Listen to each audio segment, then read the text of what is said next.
দার্জিলিং কোথায় সেটা বাঙালিকে বলে দেওয়ার দরকার নেই। সবাই খুব ভালোভাবে জানেন যে এটা কলকাতা থেকে সোজা উত্তরে প্রায় 640 কিলোমিটার দূরে। চলুন চট করে ঘুরে আসা যাক।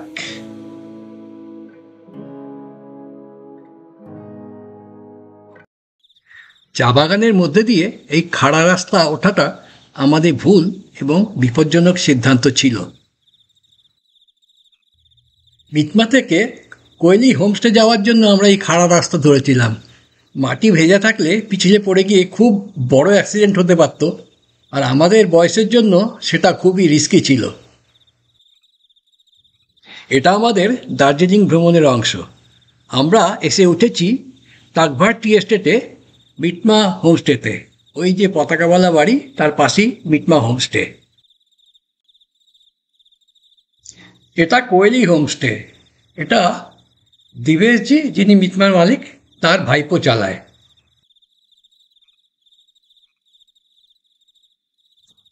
ওই নিচে মিতমা, ওখান থেকে চা বাগান ভেদ করে আমরা সোজা উপরে কৈলিতে চলে এলাম। কৈলি একটুখানি দেখে আমরা আরও এগিয়ে গেলাম। দেবেশজি কিন্তু আমাদের এই রাস্তা নিতে বলেননি। এরা লোকাল গ্রামের বাসিন্দা। চায়ের সিজনে এরা চা বাগানে কাজ করেন, এখন অফ সিজনে একটু সময় পেয়ে ঘুরে বেড়াচ্ছেন। এই রাস্তাটাই বাঁক খেয়ে নিচে নেমে মিতমা হোমস্টের পাশ দিয়ে গেছে। বন্ধুরা, আমি পুষ্পেন্দু, আর আপনারা দেখছেন আমার চ্যানেল পুষ্পেন্দু ট্রাভেলার। আসুন এবার গোড়া থেকে আমাদের দার্জিলিং ভ্রমণ দেখাই। 26শে ফেব্রুয়ারি সোমবার সকালবেলা আমরা কলকাতা থেকে প্লেনে বাগডোগরা এয়ারপোর্টের উদ্দেশ্যে রওনা দিলাম। আমাদের প্ল্যান হলো বাগডোগরা নেমে গাড়ি ভাড়া করে আমরা চলে যাব টাকভার। টাকভার দার্জিলিং থেকে 8 কিলোমিটার দূরে। বাগডোগরা নেমে আমাদের ব্যাগেজ ক্লেম থেকে জিনিসপত্র নিয়ে আমরা রওনা দিলাম। গাড়ি আগে থেকেই ঠিক করা ছিল। গাড়িতে তেল ভরে নিয়ে আমরা রওনা দিলাম। আমরা যাব ঘুম হয়ে দার্জিলিং। আর আমাদের ড্রাইভার ভাই সঙ্গীত, সে আমাদের পথ দেখাতে দেখাতে নিয়ে চলেছে। বাগডোগরা থেকে নিউ জলপাইগুড়ি স্টেশনের দূরত্ব প্রায় 19 কিলোমিটার, আর শিলিগুড়ির দূরত্ব 12 কিলোমিটার। দার্জিলিং যাওয়ার শর্টেস্ট রুট এইটাই, তাই বাগডোগরা, শিলিগুড়ি, জলপাইগুড়ি সব জায়গা থেকে রাস্তা এসে এখানে মিশে তারপরে দার্জিলিংয়ের দিকে রওনা হয়। আমি জীবনে প্রথম দার্জিলিং যাচ্ছি, তাই খুব উত্তেজিত। পথে কয়েকটা জনপদ পড়ে এবং সেই জায়গাগুলোতে বেশ কনজেস্টেড, আর ড্রাইভারদের খুবই ভালো স্কিল বলতে হবে। রাস্তায় এক জায়গায় কফি খাওয়ার জন্য থামলাম। বেশ একটু ঠান্ডা ঠান্ডা লাগছে। ওই নিচের রাস্তা দিয়ে আমরা উঠে এসেছি এখানে। সুন্দর ভ্যালি দেখা যাচ্ছে। একটু একটু ফগ আছে, তো পাহাড়ে তো কখনো ফগ কখনো ক্লিয়ার। স্থানীয় লোকেরা নিচের ওই গ্রামটাতে থাকে।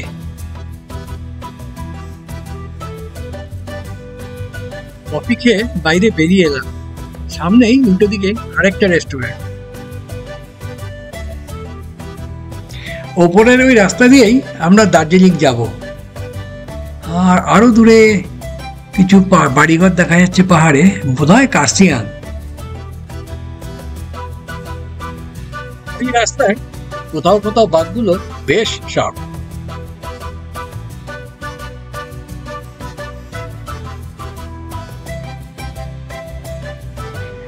গাড়ির চালক সঙ্গীত জানালো যে এটাই কার্সিয়াং শহর। রাস্তার পাশে সর্বত্রই প্রায় সুন্দর করে ছাটা চায়ের গাছ। এবার আমরা কার্সিয়াং শহরের মধ্যে দিয়ে যাচ্ছি। কার্সিয়াং শহরেও পাহাড়ের গা বেয়ে সব টি গার্ডেন।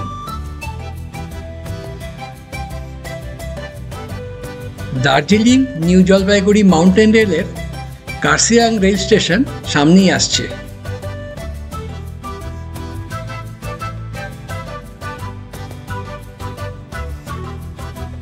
ব্যস্ত কার্শিয়াং শহর, দোকান বাজার, লোকজন, গাড়ি এবং ট্রেনের লাইন।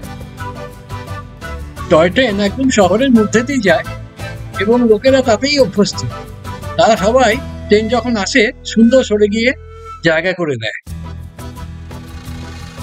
হঠাৎ একটা টয় ট্রেন চলে গেল। আরে ছোটবেলার কল্পনার টয় ট্রেন এমন ঝুপ করে গেলে হবে? আবার দেখা।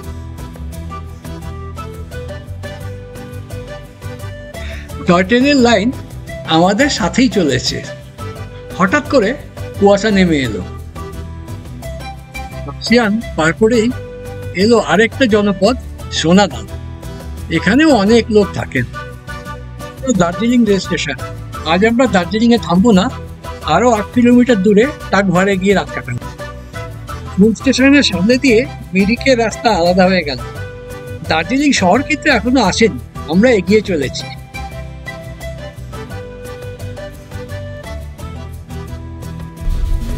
একটা ছোট রেলগাড়ি এসে গেল।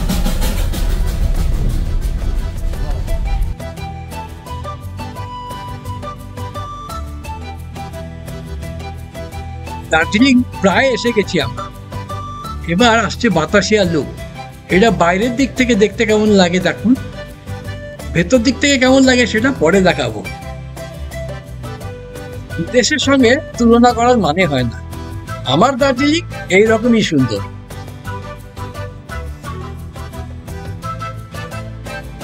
দার্জিলিং পার করে এবার টাকভার টি এস্টেটের দিকে।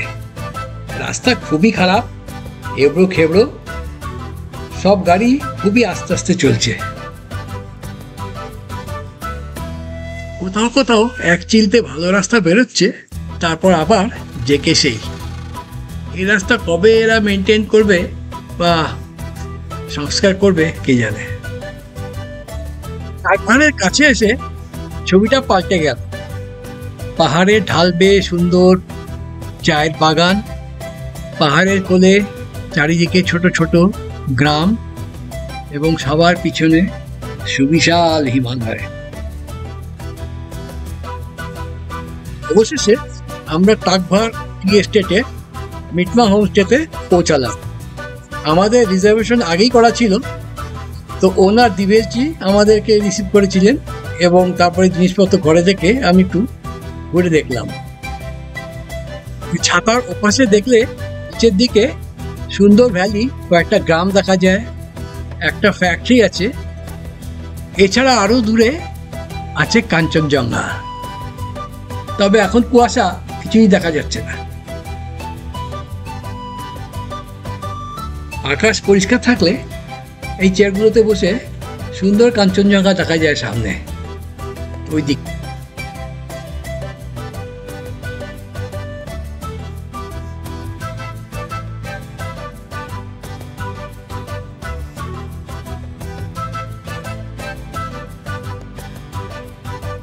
আমরা তাড়াতাড়ি স্নান ছেড়ে লাঞ্চ করতে বসলাম।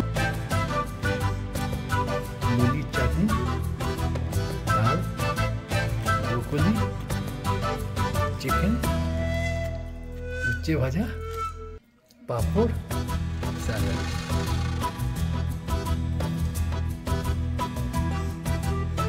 কাঞ্চনজঙ্ঘা এবং সন্নিহিত শৃঙ্গগুলোকে মিলিয়ে বলা হয় স্লিপিং বুদ্ধা, যেন বুদ্ধ শুয়ে আছেন।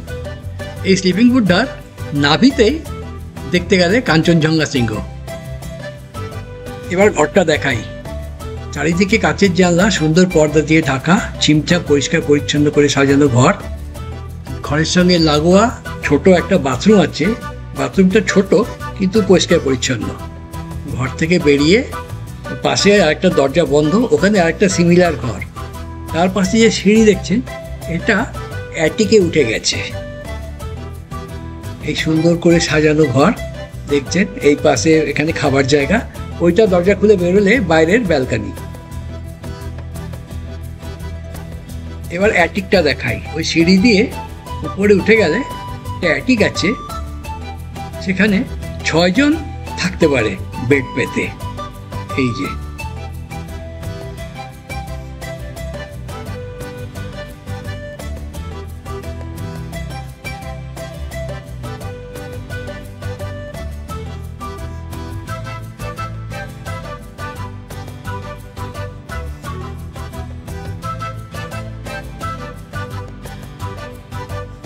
হোমস্টে থেকে বেরিয়ে রাস্তার উল্টো দিকেই রাস্তা, সেই রাস্তা উল্টো দিকেই আছে কৈলি হোমস্টে।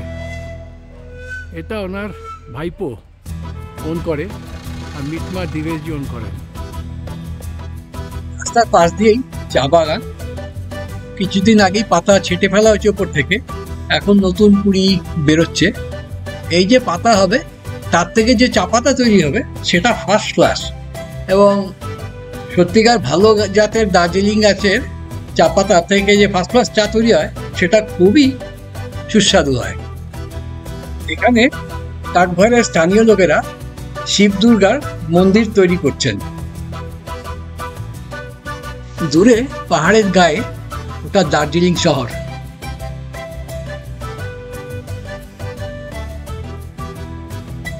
সূর্য পশ্চিম দিকে ঢলে পড়েছে, একটু ধোঁয়াশা মতো তৈরি হয়েছে। আমরা ফিরে চললাম হোমস্টেতে। মিটমা হোমস্টের পাশের বাড়িগুলো সুন্দর করে সাজানো। এখন ভোর 5:30, আকাশে ওটা চাঁদ। আমি বেরিয়ে এসেছি যে সূর্যোদয়ের সময় যদি কাঞ্চনজঙ্ঘা দেখা যায়। দেখি কি আছে কপাল। ভোরের কাঠঘর এখনো পুরোপুরি জেগে ওঠেনি। ওই দিকটা পূর্ব দিক, পাহাড়ের পিছনে সূর্য উঠে গেছে, আর এই পাশে কাঞ্চনজঙ্ঘা আছেন। সূর্য উঠলে পরিষ্কার দিনে কাঞ্চনজঙ্ঘা দেখতে পাওয়ার কথা, কিন্তু আজ বোধহয় আমাদের ভাগ্য প্রসন্ন নয়।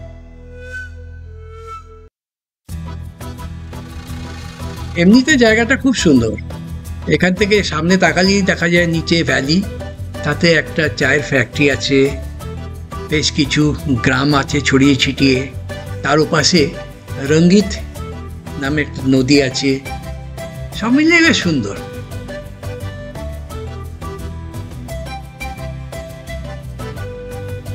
ছেড়ে যাওয়ার সময় হলো, ভালো লেগেছে, আবার হয়তো আসবো। আমি দিবেশজিদের বলছিলাম যে এখানে ভালো লেগেছে, আরেকদিন থাকতে পারলেও হতো হয়তো, তবে আমাদের আজকে বুকিং না থাকায় ফিরে যেতে হবে। দুঃখের খালি যে কাঞ্চনজঙ্ঘাটা দেখা হলো।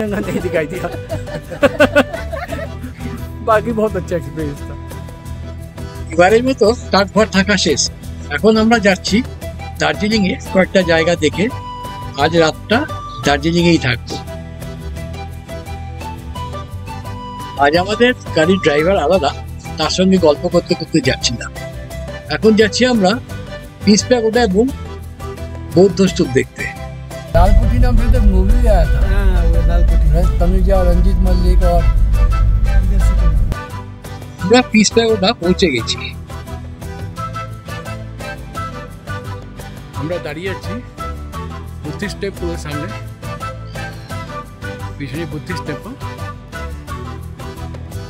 আমরা এরপরে যাবো পিস প্যাগোডা।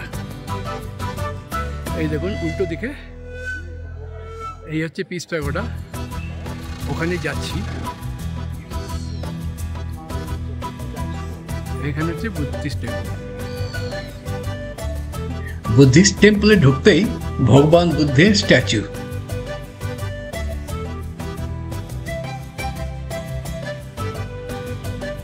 দোতলায় উঠে আরাধনা কক্ষ, এতে সুন্দর করে সাজানো আরো বুদ্ধের মূর্তি।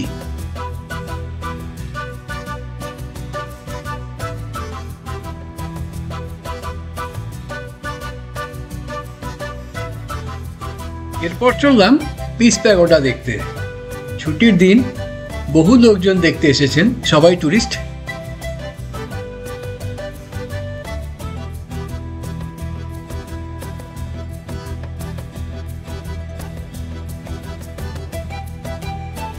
এরপর সুস্মিতা আমাকে ফেলে রেখে মুগ্ধ হয়ে এগিয়ে গেল, আর আমি দাঁড়িয়ে দাঁড়িয়ে আরো কিছু ভিডিও করলাম। তারপর আমরা কিছু অপূর্ব শিল্পকলা দেখলাম, কিছু দেয়ালের উপর খোদাই করে আঁকা আর কিছু মূর্তি।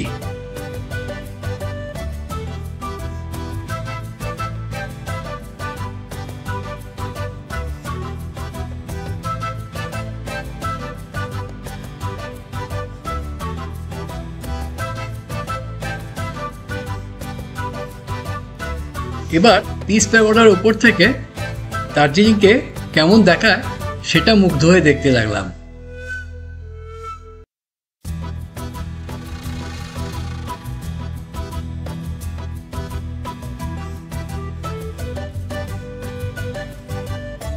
সুস্মিতা বলল একবার পরিক্রমা করে নাও।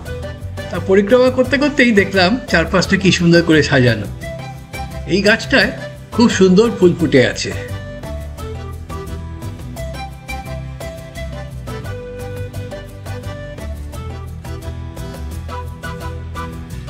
পিস প্যাগোডা দেখে আমরা বেরিয়ে পড়লাম। এবার যাব বাতাসিয়া লুপ। এখানে টিকিট হলো 50 টাকা করে প্রতিজন। প্রসঙ্গত জানিয়ে রাখি, আজ 27 ফেব্রুয়ারি 2024। আমরা গতকাল দার্জিলিংয়ে এসে টাকভারে ছিলাম, আজ দার্জিলিং ঘুরছি, আগামীকাল ফিরে যাব। আই লাভ দার্জিলিং সাইন, এখানে সব ফটো তুলে দাঁড়িয়ে।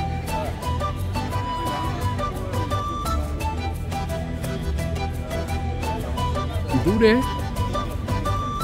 পাহাড়ের গায়ে শহর।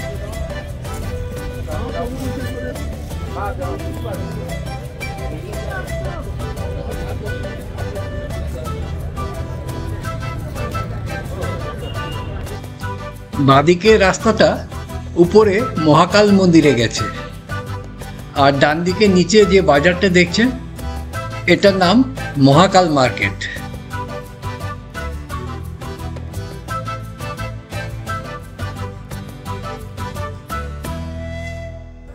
হ্যালো বন্ধুরা, আমি পুষ্পেন্দু, আপনারা দেখছেন আমার চ্যানেল পুষ্পেন্দু ট্রাভেলার।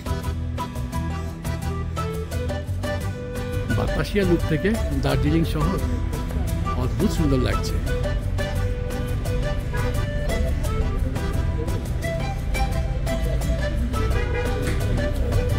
ওই একটা ট্রেন আসছে ধোঁয়া তুলতে তুলতে।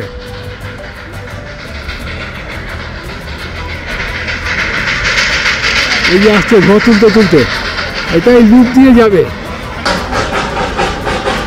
দেখতে পাচ্ছেন ইঞ্জিনটা আসছে, তার সঙ্গে ট্রেনের বইগুলো পিছন পিছন।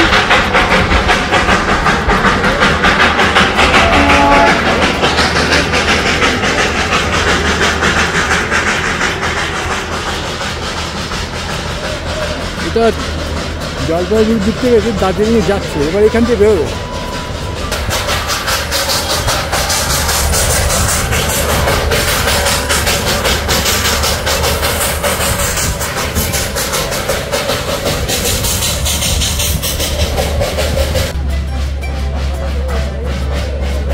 এই আবার এলো।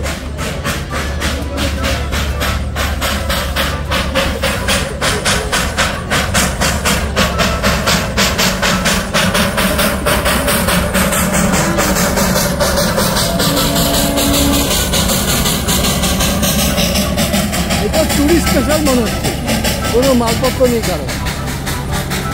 তার পিছন পেছন রেগুলার ট্রেনও আসছে, এটা আবার দিল্লি নিয়ে যাবে।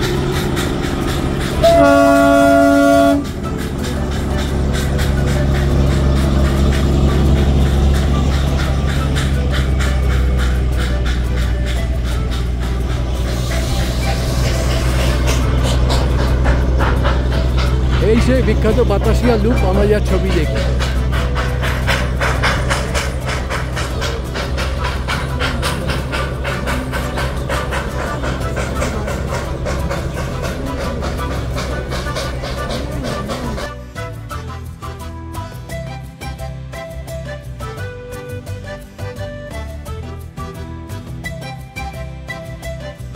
ট্রেনগুলো এখানে খানিকক্ষণ দাঁড়াবে, টুরিস্টরা নেমে একটু ঘোরাঘুরি করে দেখে আবার ট্রেনে চেপে এগিয়ে যাবে।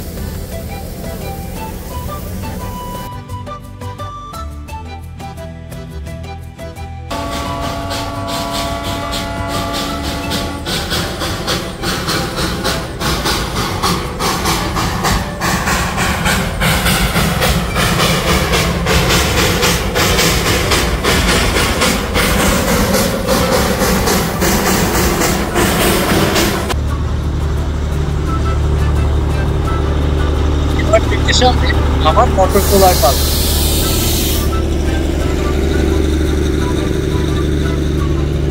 বাতাসিয়া লুপ দেখে আমরা গেলাম ঘুম মনাস্ট্রি দেখতে।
টয় ট্রেনটা মনাস্ট্রির একেবারে সামনে দিয়ে এগিয়ে এই জনপদের মধ্যে দিয়ে চলেছে, কখন রাস্তার এপাশে কখন রাস্তার ওপাশে। আর সমস্ত গাড়ি এবং লোকজন টয় ট্রেন আসতে শুনলেই দাঁড়িয়ে পড়ে জায়গা করে নেয় যাতে ট্রেনটা আটকে না যায়। এটা একটা সুন্দর ব্যবস্থা। আমরা দার্জিলিংয়ে ঘুম মনাস্ট্রি আমাদের শেষ দেখার জায়গা ছিল। তারপর আমরা হোটেলে চলে এসেছি, মাস্কাটেল রোমা হোটেলের নাম। সেই হোটেল পিছন থেকে আপনারা দেখতে পাচ্ছেন আমাদের রুমের জানলা দিয়ে ভিউ। হোটেল মন্দ না, আপনাদের দেখাচ্ছি। এই দরজা দিয়ে ঢুকলাম, এই পাশে টিভি, এইখানে আয়না আছে, টেবিলে চা বানাবার সরঞ্জাম, কি বলে এটাকে, শ্যাশে বলে বোধ হয়। যাই হোক,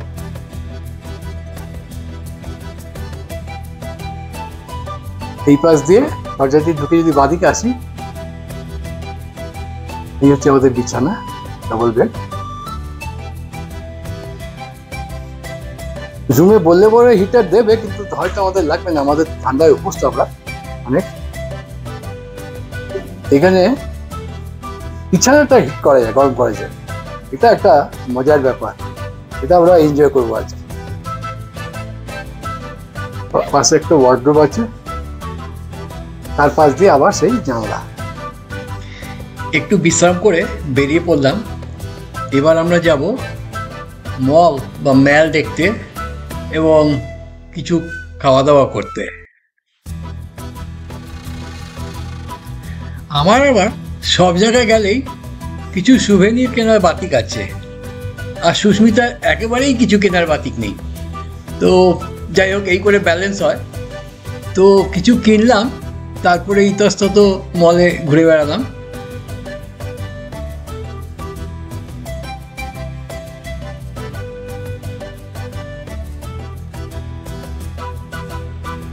এইটা ডিটিএ বা দার্জিলিং টেরিটোরিয়াল অ্যাডমিনিস্ট্রেশনের অফিস। পারমিশন লাগে, তাই আমরা ঢুকতে পারিনি।